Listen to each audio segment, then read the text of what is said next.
Hello, welcome back to my channel. അപ്പോൾ ഇന്നൊരു get ready with me ആണ് കേട്ടോ. യൂട്യൂബിലെ ഈ ഗെറ്റ് റെഡി വിത്ത് മീ ഒക്കെ കാണുമ്പോൾ ഞാൻ ഇന്നും കണ്ണാടി മുന്നിൽ നിന്നിട്ട് ഇങ്ങനെ ഗെറ്റ് റെഡി വിത്ത് മീ ചെയ്യാറുണ്ട്. വീഡിയോ എടുക്കുന്ന പോലെയൊക്കെ ഞാൻ ആക്ട് ചെയ്യാറുണ്ട്. അപ്പോൾ ഇന്നത് റിയലായിട്ട് ചെയ്യാമെന്ന് വിചാരിച്ചു. അപ്പോൾ ഫസ്റ്റ് ഞാൻ ഇടുന്നത് മോയ്സ്ചറൈസറാണ് കേട്ടോ. അത് മോംസ്കോൻ്റെ ഒരു ചെറിയ മോയ്സ്ചറൈസറാണ്. അതെനിക്ക് ഓഫറിൽ കിട്ടിയതാണ്. അതാണ് ഒരു ചെറിയൊരു കുപ്പി. അപ്പോൾ അത് ഞാൻ മുഖത്ത് നന്നായിട്ട് തേച്ച് പിടിപ്പിക്കുന്നുണ്ട് മോയ്സ്ചറൈസർ. നമ്മളൊക്കെ കാണുന്ന ആൾക്കാരുടെ വിചാരം നമ്മൾ ഭയങ്കരമായിട്ട് പുട്ടിയടിച്ചിട്ടാണ് നടക്കണമെന്നാണ്. എന്നോട് എപ്പോഴും ഇങ്ങനെ ചോദിച്ചു, പുട്ടിയടിച്ചിട്ടാണല്ലോ വന്നേക്കണേ എന്നൊക്കെ അവരോട് ചോദിക്കാറുണ്ട്. അപ്പോൾ എൻ്റെ പുട്ടിയടിക്കലിൻ്റെ ഫസ്റ്റത്തെ കോട്ടാണ് കേട്ടോ ഇത്. ആദ്യം ഇങ്ങനെ ഏതെങ്കിലും ഒരു മോയ്സ്ചറൈസർ ഫസ്റ്റത്തെ കോട്ടായിട്ട് അടിക്കും. അപ്പോൾ ആദ്യത്തെ കോട്ട് നന്നായിട്ട് തേച്ച് പിടിപ്പിച്ചതിൻ്റെ ശേഷം അടുത്ത കോട്ട് അടിക്കാൻ പോണത് എന്താണ്, സൺസ്ക്രീനാണ് കേട്ടോ. ഇപ്പം ഞാൻ മോയ്സ്ചറൈസർ കയ്യിലും കാലിലും ഒക്കെ തേക്കാറുണ്ട്, ഫേസിൽ മാത്രമല്ല. എൻ്റെ ഈ കഴുത്തിൻ്റെ ബാക്കിലൊക്കെ ഭയങ്കര ഡ്രൈ ആവാറുണ്ട്. അപ്പോൾ അവിടെയൊക്കെ ഞാൻ സാധാരണ നിവിയ അങ്ങനത്തെ ഐറ്റംസൊക്കെയാണ് തേക്കാറ്. അപ്പോൾ ഇന്നും ഞാൻ നിവിയ തന്നെയാണ് എടുത്തേക്കണം കേട്ടോ.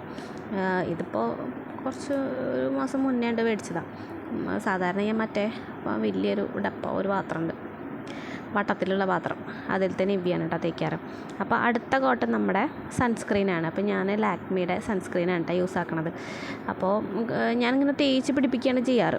അപ്പോൾ എൻ്റെ ഒരു ഫ്രണ്ട് സോജി ആളെന്നോട് പറഞ്ഞ് ഇങ്ങനെ തേച്ച് പിടിപ്പിക്കരുത്, ഇങ്ങനെ ഡാബ് ചെയ്തിട്ട് വേണം സൺസ്ക്രീന് പിടിപ്പിക്കാൻ. അപ്പോൾ ഞാൻ അങ്ങനെയാണ് കേട്ടോ ഇപ്രാവശ്യം ചെയ്തത്. അടുത്തത് കോട്ടൺ എന്ന് വെച്ച് കഴിഞ്ഞാൽ സാധാ പൗഡറാണ് കേട്ടോ. എൻചാൻഡറിൻ്റെ പൗഡറാണ് എടുത്തത്. പൗഡർ ഞാൻ കുറേ അടിക്കും, ഒരു 2-3 ട്രിപ്പൊക്കെ എനിക്ക് പൗഡർ ഇട്ട് കഴിഞ്ഞാലൊന്നും മതിയാവില്ല.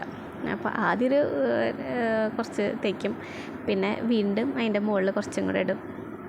അങ്ങനെ പൗഡർ ഞാൻ കുറേ ഇടാറുണ്ട്. ആക്ച്വലി ഇതൊരു കല്യാണത്തിന് പോകാൻ വേണ്ടിയിട്ട് ഉള്ള ഒരുക്കാണ്. അപ്പോൾ പൗഡർ ഇട്ടുകൊണ്ടിരിക്കുന്ന സമയത്ത് കല്യാണത്തിന് പോകാനുള്ള വണ്ടി വന്നപ്പോൾ ഉമ്മ വന്നിട്ട് പറഞ്ഞതാണ്, അതിൻ്റെ ഒരുക്കം വേഗം വണ്ടി വന്നിട്ട് ആൾക്കാരൊക്കെ കയറണമെന്ന് പറഞ്ഞു. ബാക്കിയുള്ള കാര്യങ്ങളൊക്കെ ഞാൻ ചടപടയെന്ന് ചെയ്യും കേട്ടോ. പിന്നെ കണ്ണിൻ്റെ മുകളിലൊന്നും വല്ലാണ്ടുള്ള പരിപാടി നമുക്കില്ല. സത്യം പറഞ്ഞാൽ എനിക്ക് അറിഞ്ഞൂടാ, അത്ര ഭയങ്കര ഭംഗിയിലൊന്നും കണ്ടെഴുതാനൊന്നും എനിക്ക് അറിഞ്ഞൂടാ. ജസ്റ്റ് കാജലിടാനും ഐലൈനർ മേലെ വരയ്ക്കാനും അറിയാം. അപ്പോൾ അടുത്തത് കണ്ണെഴുതി. അപ്പോൾ ചെറിയ ഡാസ്ലറിൻ്റെ അതൊന്നുണ്ട്, കുഞ്ഞൊരു ഐലൈനർ വെച്ചിട്ട് കണ്ണെഴുതി. അടുത്തത് നമ്മുടെ ലിപ്സ്റ്റിക്ക് എനിക്ക് ഒഴിച്ച് വിടാൻ പറ്റില്ല.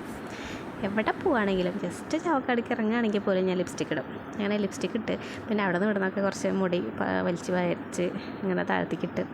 അപ്പോൾ ഇതാണ് കേട്ടോ എൻ്റെ പുട്ടിയടിക്കൽ.